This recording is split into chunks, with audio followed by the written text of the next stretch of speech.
Hi friends, welcome to sivagamiskitchen. இன்னைக்கு hotel ஸ்டைல்ல தேங்காய் சட்னி எப்படி செய்யறதுன்னு பார்க்கலாம் வாங்க.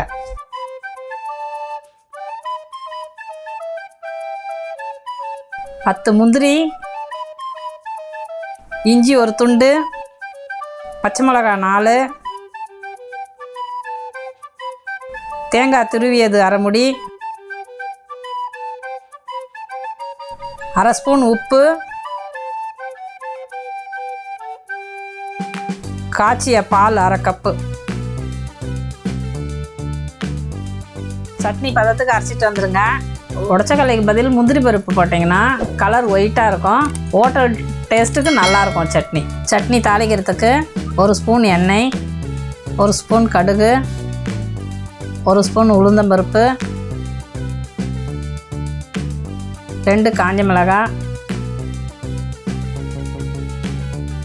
கருவேப்பிலை ஒரு கொத்து.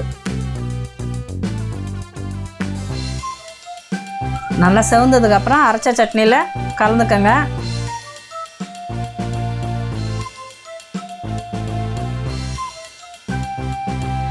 செஞ்சு பார்த்துட்டு வீடியோ கீழே கமெண்ட் பண்ணுங்கள். இந்த வீடியோ பிடித்திருந்தால் லைக் பண்ணுங்கள், கமெண்ட் பண்ணுங்கள், ஷேர் பண்ணுங்கள். நம்ம சேனலை சப்ஸ்கிரைப் பண்ணுங்கள். பக்கத்தில் உள்ள பெல் ஐக்கனை கிளிக் பண்ணுங்கள்.